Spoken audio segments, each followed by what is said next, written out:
အားလုံးပဲမင်္ဂလာပါခင်ဗျာ channel လေးကနေပြန်လည်ပြီးတော့ကြိုဆိုလိုက်ပါတယ်ဒီနေ့မှာတော့စာရေးသူဆရာတော်ကြီးရေးသားထားတဲ့လူမကြီးတက်ခိုင်အတွဲနှစ်ရဲ့စက်သိမ်းပိုင်းလေးကိုတင်ဆက်ပေးခြင်းပါတယ်ခင်ဗျာခန်းစားနားဆင်ပြီးကြပါအောင်ခင်ဗျာတို့ဖြစ်တက်ခိုင်အမိတ်ပြီးတော့ကြောင်းကျေသုံးလုံးအဖွဲ့လက်နဲ့ကြီးများကိုစတင်ပြင်ဆင်နေပါတော့တယ်စစ်ပြန်ကြီးမှာအခြေအနေရအနီးကတော့မကုတ်ကဲနိုင်တော့တို့ဆိုတော့လက်ထောက်စစ်တင်တန်းနီးပြဖြစ်သူဘူလိုက်အောင်ကအနီးကညွန်ကြပါရီလက်နဲ့ကြီးသုံးပြီးတော့ပထမ2ရက်နိုင်တစ်ဖက်အဖွဲ့မှာအနှဲငယ်တန့်သွားခဲ့ပါရီသို့တော့ထပ်မံဖြစ်တင်းလာသောစစ်ကူများနေတူလေရင်ပြစ်ကူများမှာခါစစ်စစ်ဖြစ်လာသောကြောင့်မြေအောင်လိုင်ကူအခန်းများကလွယ်လို့တက္ကဤစခန်းတက်ဝိုက်မှာအတော်လေးဖွာလန်ကျဲနေပါရီအထီးကအကြဆုံးလဲအတော်လေးရှိလာပါရီအဖွဲ့ဝင်တချို့မှာစတင်၍စိတ်ဓာတ်ပြက်ပြားစာပြုလာခဲ့ပါတယ်။တချို့ကလည်းထွက်ပြေးပြီးတော့ရန်သူထံတွင်လက်နဲ့ချပါတယ်။ရပါရေးကြံသေးလား။ဟေးမရှိတော့တကြားလုံးနဲ့ကိတ်ချောက်ပဲရှိတော့တယ်။အေးကွာရေးတော့ငတ်နေပြီ။ခဏနေငါအချင်းနေသွားကြည့်လိုက်အောင်မယ်။ဤတို့အပြန်အလှန်ပြောနေသူများမှာရှေ့တန်းတနေရာတွင်ပိတ်မိနေသောတက်ခိုင်၏အဖွဲ့သားများထဲမှာအဖွဲ့ဝင်2ယောက်ဖြစ်ပါသည်။သူတို့ဤနေရာတွင်ပိတ်မိနေသည်မှာ3ရက်ခန့်ရှိပြီးဖြစ်ပါသည်။နောက်ဘက်သို့လည်းပြန်မဆုတ်တာရှေ့သို့လည်းမတိုးတာအခြေအနေမျိုးဖြစ်ပါသည်။ကြီးကလည်းမရှိသလောက်နီးပါးဖြစ်နေကြပြီ။အသက်ကိုညံဆောက်တဲ့သဘောဖြင့်ဘာအသံမှမထွက်စေဘဲနဲ့2ယောက်သားတိတ်တိတ်လေးနေခဲ့ကြပါသည်။တခါတလေတော့လေအလံပြူထထောင်ဖို့အကြံရှိပေမယ့်မိသားစုများကြံနေခဲ့သောကြောင့်ထိုအကြံကိုလက်လျှော့လိုက်ရပါတော့။တိတ်မကြခင်အချင်းနေသွားကြည့်မိဆိုသောအဖွဲ့ဝင်ပြန်ရောက်လာပါသည်။ထို့နောက်မျက်နှာမသားမရပြီ။သပင်းကိုအသာချကာခေါင်းခါပြလိုက်ပါသည်။ရေတောင်းသောရဲဘော်ကတော့အခြေအနေသိပ်မကောင်းတော့စကားကိုပင်အနန္တအားအာယူပြီးတော့ပြောနေရပါသည်။ရဲဘော်ရဲဘဲ့လည်းဖြင့်တငယ်ချင်းလည်းဖြစ်သူ၏အဖြစ်ကိုမကြည့်ရသောကြောင့်အနှဲငယ်အခြေအနေကောင်းသောရဲပေါ်မှာအိတ်ဆောင်သားကိုဆွဲထုတ်၍သူ၏လက်ကျန်ခွန်အားနှင့်စိုးထမ်းတိုင်းမြေကြီးများကိုစတင်တူးဆွပါရယ်ခြေတော်ကတန်မိုးမထားတတ်ပေမယ့်ရေတစက်၏တန်မိုးကိုယခုတော့အတော်လေးနားလည်နေကြကြပြီခမန်းကြီးအကျဲတပေခွဲကအနက်3ပေကန်ထိတူးဆွမိပြီဖြစ်တော်လေရေ၏အရက်ရောင်ကိုပင်မတွေ့ရသေးရေကိုရဖို့ဆိုရင်ဒီတဲ့ပူနဲ့အောင်တူးရပေမည်သို့တော်သူတွေဆက်လက်တူးရန်ခွန်အားမရှိတော့တောင်းကပြောပင်လေးများပါလာတွေ့မလားဟုဟိုနားထီနာရှာပွေတော်လေစိုးစင်းမှမရှိကြာဘူးနာဝရှိသည်ကတော့ပုတ်တင်ညိုတွေတက်ပြီးတော့အရင်ညစ်တော့ကြတယ်တဲ့ယခုကပုတ်တင်ညိုလည်းမတွေ့ရတွေ့လေလိုက်ဖမ်းဖို့အဆင်ပြေပြီမို့လိုက်ဖမ်းနိုင်ရန်လုံလောက်တော့အင်အားလည်းမရှိတော့သလိုအတန်ပလံများစုညံသွားပါကသူတို့ရှိရာအရာသူခြေစံများဘုံများအတွဲလိုက်ဝင်လာနေသောကြောင့်ဖြစ်ပါတယ်။သို့ဆိုတော့ထိုရဲပေါ်မှာအနီနာရှိသိရွက်စိမ်းများကိုလိုက်လံခူးဆိုကလုံးထွေးစုပ်ကင်၍သူတငယ်ကြီးပါးစတဲ့သို့အရေးညစ်ချလိုက်ပါတယ်။ရေစာ၍အားပြတ်နေသည့်ကြားထဲမှာအင်မတန်ခါသောအရေးသည်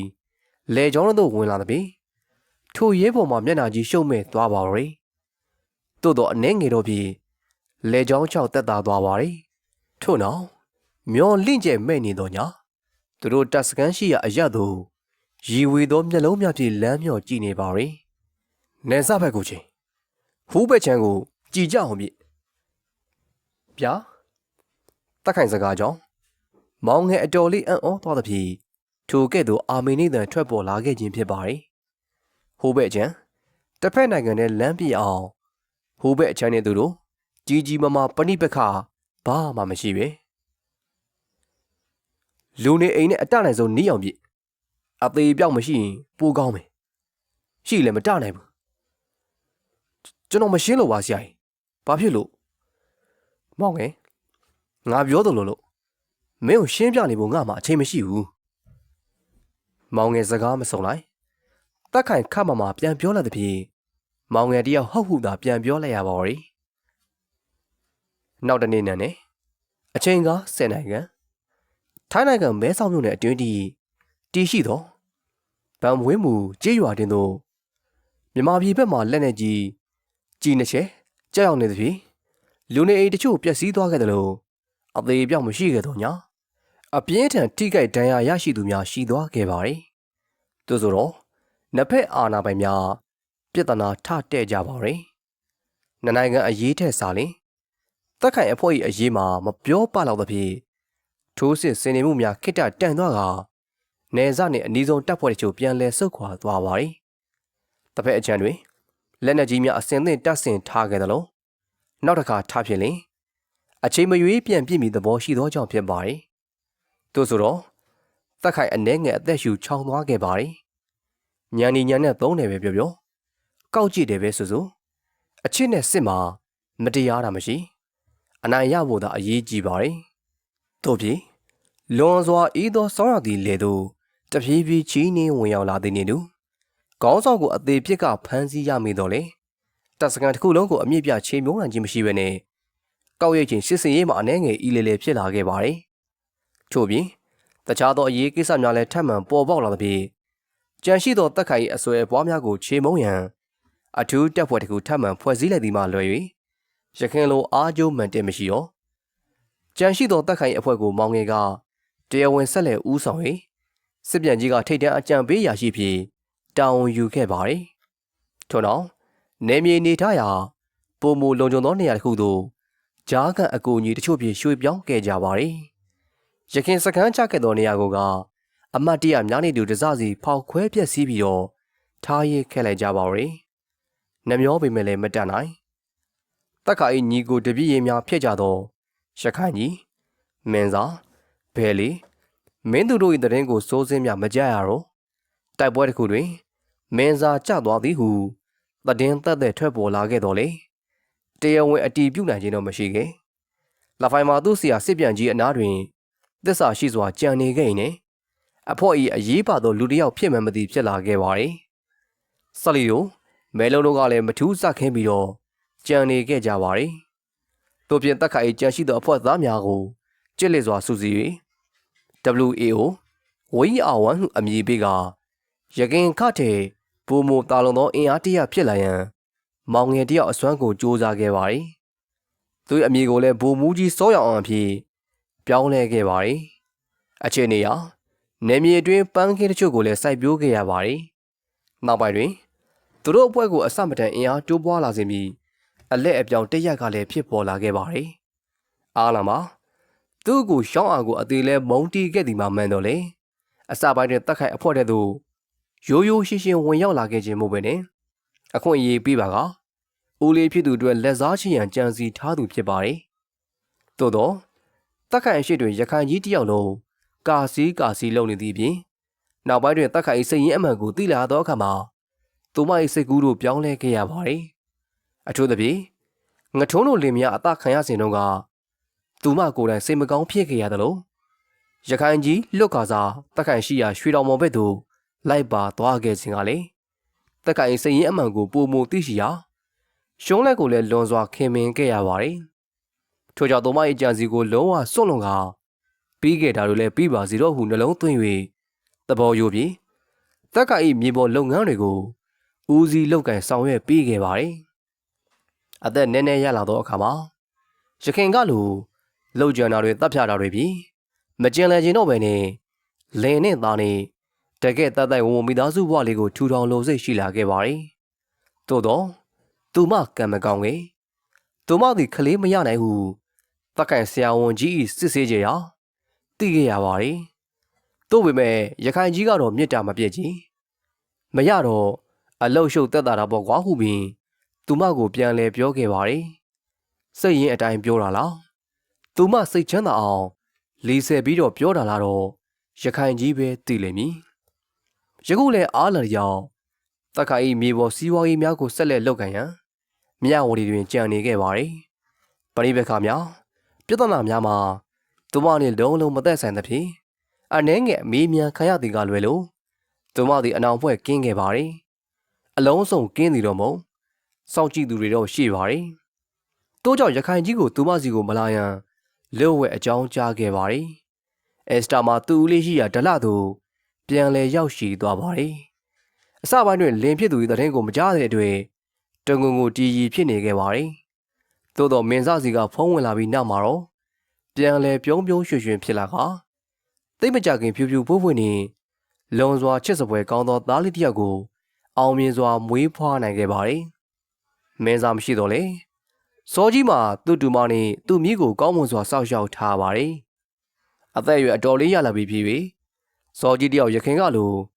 နေရာတကာဝင်ပါလိမ့်မရှိတော့ဘဲနဲ့ပွဲတော်များများကိုတပြည့်ဖြစ်သူများနဲ့သာလွဲထားလေးရှိပါတယ်။လူမြင့်ကွင်းမှာပြောင်းနေတာကြာပြီးဖြစ်သောမျိုးစော်တယောက်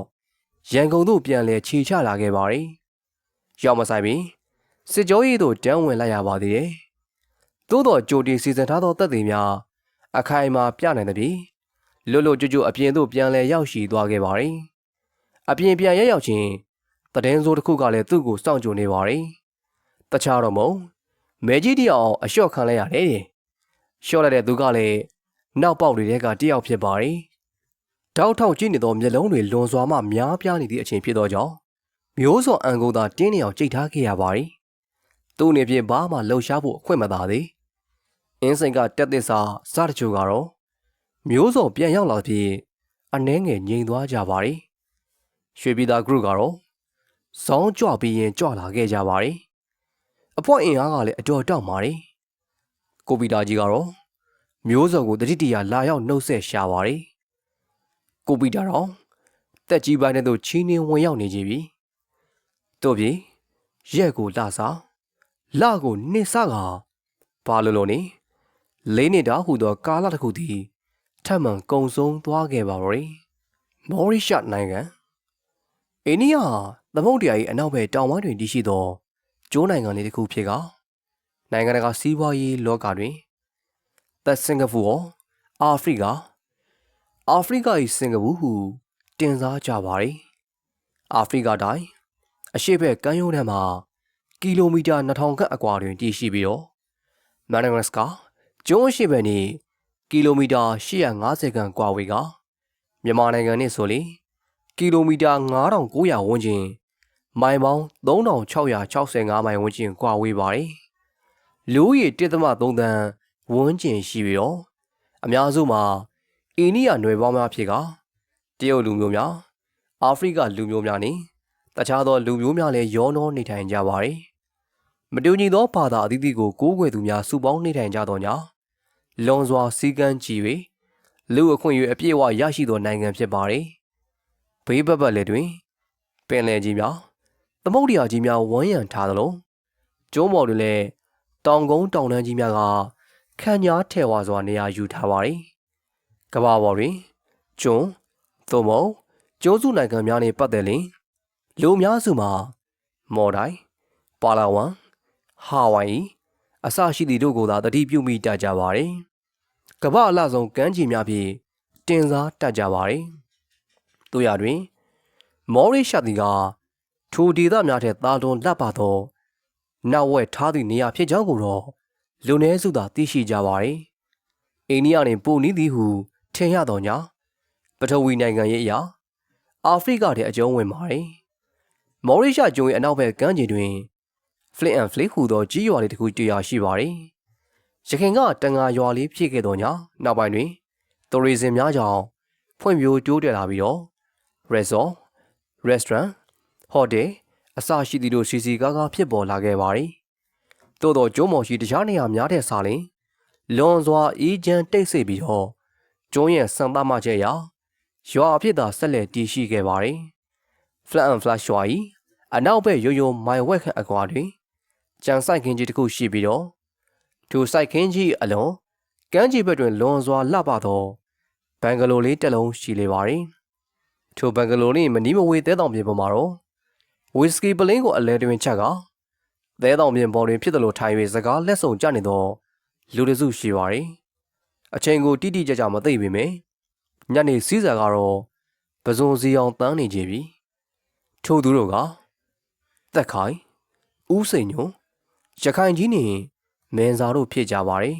။စင်စစ်တက်ခိုင်ကအိမ်ရှင်ဖြစ်ကကြံလူများကဧည့်သည်များဖြစ်ကြပါတယ် သူတို့ကြီးပဲလာတော့မဟုတ်အာလန်ပန်းဤနေအက်စတာတို့တားမိလဲပါပါတယ်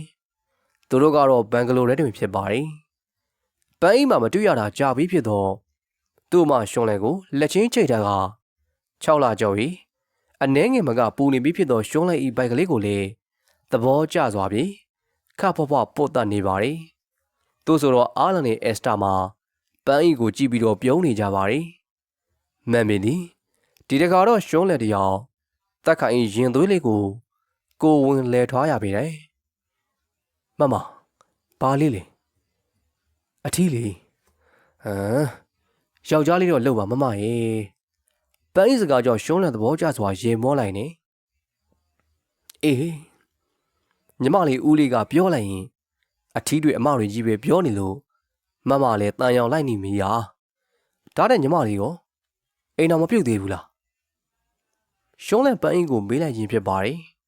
သူတို့ရဲ့သမီးဖြူရွှင်ထုလေးပင်ဆယ်ကျော်တဲ့အရွယ်အလှပကေးလေးဖြစ်နေကြပြီပန်းအင်းလည်းအိမ်တော်ပြုတ်ပြီဆိုရင်ပြုတ်သည့်အရွယ်ရောက်နေသည်တို့ကြောင့်ရှုံးလက်မေးလိုက်ခြင်းဖြစ်ပါတယ်သမီးကြီးစားက PhD မပြီးသေးလို့မမပြီးမှယူကြမှာကောင်းတာပဲဒါနဲ့သူကဘယ်နိုင်ငံသားလဲကနေဒါကမမ US မှာကျောင်းလာတက်တာဖြူစင်ထုတ်လေမှာအာလန်နဲ့အက်စတာကိုသိတော်လေပန်းအီကိုတော့တိတ်ပြီးတော့မင်းနီထို့ဆောင်အက်စတာသားလေးကိုပွေ့ချီသွားကသူတို့အယုတ်ပုံတွေကြားထဲမှာနေရောက်သာအလှုပ်ရှုပ်နေကြပါရီဖြူစင်ထုတ်မှာခလေးစိတ်မပြောက်သေးတော့ညာလွန်စွာအရရှိလာ၍အပြိုပြန်းလေးတူ၏အလှသေးကြွမှုတို့ဖြင့်အတော်လေးချော်မော်လှပနေပါရီရောက်ကစားကအာလန်တို့ပင်တအံ့တော်ဖြစ်ကြရပါရီသူတို့နောက်ဆုံးတစ်ခေါက်တွေ့ခဲ့တော့ကခလေးတသားလေးပဲရှိသေးတယ်ကိုဒါနဲ့ဦးလေးတို့အကိုတို့ဘဲရောက်သွားကြလဲအဖော့လိုက်ကြီးပျောက်သွားတယ်အက်စတာစကားကြောင့်တနေရာမှာသွားဝိုင်းနေမှာမညီမရေသူတို့ရဲ့ညီကိုတွေကြောင့်လို့မသိတာလည်းမဟုတ်ပဲနဲ့သို့ဆိုတော့အက်စတာပြုံးသွားရပါရီရှုံးလဲပြောရလဲဟုတ်တယ်ပဲလေချိုးတော့ညီမတွေသူ့အကြောင်းမေးကို့အကြောင်းမေးနဲ့စကားဖောင်ဖွဲ့နေကြပါရီတစ်ဖက်တွင်မင်းတို့ဟိုးကောင်မပါလာဘူးလားရခိုင်ကြီးကိုကြည့်၍ဦးစိန်ညို့မေးလိုက်ခြင်းဖြစ်ပါရီဘယ်လေးနဲ့မင်းသူကိုဆိုလိုမန်းရခိုင်ကြီးသိပါရီတို့ကြောင့်ဘယ်လေးကသူ့ဤစားနဲ့ဘယ်ကိုဆိုလားခီးလိုနေလို့မင်းသူကတော့သူ့ရက်လွေတစည်းနဲ့အလှရှုပ်နေလေရဲ့သူဆိုတော့ဦးစိန်ညို့သဘောကျစွာတစ်ချက်ပြောရင်းနဲ့လလဆဆဖောက်ထားသောအုံးရည်စီတို့လက်လန်းလိုက်ပါရီသူမှအရင်မတော့ပဲကိုပိုက်တက်ထားသောအုံးစည်းရည်ကိုတဆုပ်ဆုပ်တောက်လိုက်ပြီးတော့ဦးစိန်ညို့၏အတွေ့တို့လွန်ခဲ့သော4နှစ်ကျော်5နှစ်ခန့်စီသို့ပြန်လည်ရောက်ရှိသွားခဲ့ပါသည်သူသည်အစိုးရထိပ်တန်းဝန်ထမ်းတူဖြစ်ခဲ့ဘူးသူပြီးတက်ခိုင်ကိုနောက်ွယ်ကနေအကူအညီများစွာပေးခဲ့ပါသည်သူ့အတွက်လည်းသူ့တွင်ဝင်ငွေများစွာပြန်လည်ရရှိ၍နှုတ်နှစ်ဖက်အကျိုးများရှိခဲ့ပါသည်မော်ရီတာနိုင်ငံလိုမျိုးတွင်နေထိုင်ခွင့်ရဖို့ဆိုတာတော်ရုံလွယ်ကူသည်တော့မဟုတ်တော်ရုံထက်ပင်ပိုပြီးတော့ခက်ပါတယ်။တို့ကြောင့် Investor Visa ကိုမရရအောင်ရှောက်ထားပေးဖို့အတွက်ဦးစိန်ညိုမရမကကြိုးပမ်းပေးခဲ့ပါတယ်။လိုအပ်သောလူကြားခံအနေဖြင့်တက်ခိုင်တယောက်မျိုးစော်ကိုလွတ်ပေးလိုက်ပါတယ်။ထို့နောက်ရှယ်ယာကအဝင်ပြပြီးတော့ခရီးလုပ်ငန်းတစ်ခုတွင် USD 2သိန်းရှယ်ယာအဝင်ပြပြီးတော့တခြားသောလိုအပ်သည်များကိုတောင်းစီအောင်လုပ်မှတက်ခိုင်တူတယောက်တွင်နေထိုင်ခိုလုံခွင့်ရခဲ့ပါတယ်။ Investor Visa အမျိုးအစားဖြစ်သောကြောင့်မိသားစုကိုခေါ်ခွင့်ရှိ၍ရွှန်းလက်တို့အတွက်မခဲ။သို့ပေမဲ့ရခိုင်ကြီးတို့မင်းစားတို့ကတော့အတူလိုက်နေ၍မရကြီး။သို့ကြောင့်ကနဦးအစပိုင်းတွင်သူတို့ညီကိုများဘန်ကောက်တွင်ကိုရောင်ဖျောက်ပြီးမှသတ်မှတ်ထားသောနေထိုင်ရာအသီးသီးတို့ရွှေ့ပြောင်းခဲ့ကြခြင်းဖြစ်ပါတယ်။တက်ခိုင်ကနာအေပါအေရှိသောဒီနေရာလေးကိုသဘောကျပါတယ်။ရခိုင်ကြီးကတော့UNHCR နဲ့ချက်၍ US တွင်အခြေချဖြစ်သွားပါတယ်။ဦးစိန်ညွန့်နဲ့မြို့တော်မတူမင်းစာဘယ်လေးနဲ့မင်းသူတို့ကထိုင်းနိုင်ငံချင်းမိုင်နဲ့ပင်အခြေချပါတယ်။သူတို့အသီးသီးအထိုင်ကြတော့မှာသက်ဆိုင်ရာဇနီးတွေတို့ကိုခေါ်ဆောင်ခဲ့ခြင်းဖြစ်ပါတယ်။လွယ်လွယ်ကူကူခေါ်လို့ရခဲ့သည်တော့မဟုတ်။သို့ပေမဲ့နောက်ဆုံးတော့လည်းရောက်လာခဲ့ကြပါတယ်။သက်ခိုင်သည် လွန်စွာကောင်းမှသူဖြစ်ပါတယ်။နောက်ဆုံးတည်သည့်အထိသူ့စကား၌သူနေမည်ဟုယတိပြပြောဆိုခဲ့ပါတယ်။သို့ဆိုတော့အကိုကြီးရဲ့ကျွန်တော်ပင်ပင်ပန်းပန်းလိုက်လို့ပြီးထားလေတော့ထောက်ပါဗျာ။ဟုမျိုးစော်ကဝင်ရောက်ပြောဆိုသလိုကျန်သောညီကူများကလည်းတက်ခိုင်အသက်အန္တရာယ်တွေအတင်းပင်ဝင်ရောက်ပြောဆိုကြပါတယ်။ထိုချိန်ထိတက်ခိုင်တယောက်ဆဲရွေတိုင်းထွာနေနေမြဲအတိုင်းနေစေဖြစ်ပါတယ်။သို့တော်ဖုံးထဲမှာဦးရဲ့ဦးကသူများတွေအတွက်ခေါင်းဆောင်ကောင်းတယောက်ဖြစ်ခဲ့တယ်လို့သမီးနဲ့သမီးလေးတို့တွေခင်မုန်းကောင်းတယောက်နဲ့ဖခင်ကောင်းတယောက်ကိုဖြစ်ပေးလို့မရဘူးလား။ဟုတ်ရှုံးလေဤငိုရင်းတန်လန်ပြောသည့်စကားမှာသူ့ကိုအတော်လေးတွေ့ဝေစေခဲ့ပါတယ်။ထို့ပြင်မောင်ငယ်တင်ပြလာသောအစီအစဉ်များကိုလည်းသူသဘောကျခဲ့ပါတယ်။သူ့ပြင်ပင်နောက်ဆုံးတွင်တက်ခိုင်မီးစိမ်းပြခဲ့ခြင်းဖြစ်ပါတယ်။ဟိုတုန်းကတက်ခိုင်မသိမှန်းသိတော့အက်စတာတယောက်ကိုဝန်ကြီးတန်လန်နဲ့ထခုံမိပါသေးတယ်။ဤဒီကိုလည်းမင်းစားတယောက်ပြန်ပြောပြ၍ဦးစိန်ညိုသိခဲ့ခြင်းဖြစ်ပါတယ်။ဒါနဲ့နေစမ်းမောင်မင်းပေါ်လာကြီးနှစ်ယောက်ကရောအတွေးထဲမှာနေမျောနေမှတစုံတစ်ခုကိုတတိယသွားတော့ကြောင်းဦးစိန်ညိုတက်ခိုင်ဘက်ကိုလက်ကထို့သို့မေးလိုက်ခြင်းဖြစ်ပါတယ်။သို့ဆိုတော့ဘာလို့လဲဟိုဘိုးတော်ကြီးရဲ့တပြင်းနှစ်ယောက်လေကွာထိုက်တယ်နဲ့စင်ပါလားအေးဟုတ်တယ်သူတို့ကအေးစေးပါလောလောဆယ်ဖလာပိုင်မှာအထိုင်ကျနေပြီအဲ့ဒီနှစ်ကောင်လေပေါ်တော်တော်တွေတော့မဟုတ်ဘူးဟာဦးစင်ညိုစကားကြောင့်သက်ခိုင်မပွင့်တပွင့်ပြောလိုက်ပါတယ်ဘာစကားမှတော့ပြန်မစို့တခါတလေကြောက်လေလဲတန်းကအခန်းလေးကိုပဲလွမ်းတယ်လို့ဒလကကြက်ဝိုင်းနေပဲလွမ်းတယ်လို့အကိုထုံးကိုပဲလွမ်းတယ်လို့နဲ့ဘာမှကိုမသိပါဘူးသူ့ဟာသူတီးတိုးယွနေသလားတစုံတစ်ယောက်ကိုပြောဆိုနေသလားမသေးခွဲပဲနဲ့မင်းစားတယောက်ထက်ပါစကားကိုတီးတိုးပြောဆိုလိုက်ခြင်းဖြစ်ပါတယ်ငထိုးနာမည်ပါလာတော့စကားဝိုင်းမှာခိတ္တငြိမ်ကျသွားပါတယ်တစ်ဆက်တည်းဆိုသလိုမဲကြီးကိုလည်းတတိယမိလိုက်ကြပါတယ်သူတို့တင်မလားဆိုတော့နောင်တို့အနိုင်တို့ဦးဝင်းဖေငရဲတို့အိုးစုံလို့ပါပဲလေတက်ကမင်းအချင်းနေပြီးရင်မြန်မာကိုပြန်အောင်ပါလားဦးစိန်ညွတ်စကားကြောင့်ကျွန်တော်ကသိရင်တော့ဘယ်နေရာမှာသိသည်ကျွန်တော်လောင်ကျွန်တော်ဘာသာထမ်းပြီးတော့ရွာမှာပဲပြန်မြုပ်ချင်တာဗျမဟုတ်ဘူးလေကွာအမေးချင်တဲ့သဘောကမင်းအရင်လုပ်တွေကိုပြန်လုပ်အောင်မလားလို့မေးတာသို့ဆိုတော့တက်ခိုင်ဦးစိန်ညွတ်ရဲ့မိကုန်းကိုရုတ်တရက်ပြန်မရှိပဲနဲ့ကျေပြောလာတော့သမုတ်တရားကြီးကိုမျက်စိတစ်စုံငေးမောကြည့်လိုက်ပါတယ်ထို့တော့ကျွန်တော်လှုပ်ချင်တာတွေလှုပ်ခဲ့ပြီသူများသားတို့မသေးတော့ရင်တော့လူသက်တန်းရကျွန်တော်သေခါနေပြီကြံတဲ့အချိန်နည်းနည်းလေးကိုတော့ကျွန်တော်လှုပ်တင်တာပဲလှုပ်ရတော့မယ် congratulation ပါကွာမင်းစီကအဲ့လိုစကားကိုကြားတာငါဝမ်းသာတယ်လာဟဲ့ကောင်ဦးစိန်ကျုံမှာပြောဆိုအုံးစိရီဖောက်ထားသောအုံးသီးကြီးကိုလက်တစ်ဖက်ပြေကင်၍မြောက်လိုက်သောကြောင့်ကျန်သူများမှလည်းဝီစကီခွက်များအသီးသီးကင်မြောက်လိုက်ကြကချီအားလှုပ်လိုက်ကြပါရယ်ရင်ထဲကခန်းစားချက်တွေကိုဖုံးကွယ်ဖို့တွင်အရန်ကြီးအသက်မပါပဲနဲ့ခိုက်ရဲ့အပြောတစ်ခုကိုဖန်တီးလိုက်မှတက်ခိုင်ဝီစကီခွက်ကိုတစ်ချိန်လုံးမော့ချလိုက်ပါရယ်တစ်ဆက်တည်းဆိုသလိုပင်လေဘယ်စီရီကိုဘီမော့နီလာမော့နေဟိုတစ်ချိန်လုံးကတစုံတစ်ယောက်ကပြောခဲ့ဘူးသောစကားကိုသူပြန်လဲအမှားရမိသွားပါရယ်သို့ဆိုတော့နှကန်းတက်ကခိုက်ရဲ့အပြောလေးမှာလွင့်စင်ထွက်သွားခဲ့ရပါရယ်ရာဇူတိုင်လည်းအေးချမ်းတာပဲအိန္ဒိယသမုဒ္ဒရာလည်းလန်းဆန်းတာပဲငါညီတွေလည်းတနေရာမှာငြင်းချမ်းနေကြမှာပါတက်ခိုင်ရဲ့ရင်တွင်းစကားတန်ကိုတော့တက်ခိုင်ကလွေမြည်သူမှကြားနိုင်စွာမရှိခဲ့ဖေးမေးရထမင်းစမဲတဲ့ခလန်းလန်းမှခြုံမြမြတန်လေးတစ်ခုလွင့်ပြန်ထွက်လာတာပြီတက်ခိုင်တို့အဖွဲဝိုင်းကိုလက်စသိမ်းလိုက်ကြပါရီထို့တော့သူတို့အားလုံးဤခြေလမ်းမြကခပြပြမီးသီးလေးများထုံးညီထားသောဘန်ဂလိုလေးစီတော့ဟုတ်ကဲ့ပါလူမကြီးတက်ခိုင်အတွဲနှစ်ရဲ့ဇလန်းလေးကတော့ ဒီမာတင်အားလုံးပြီးဆုံးသွားပါပြီခင်ဗျာအစောင်းဒီနောက်တော့ဆင်အားပေးခဲ့ကြတဲ့တွေအားလုံးကိုကျေးဇူးအထူးပဲတင်ရှိပါတယ်ခင်ဗျာ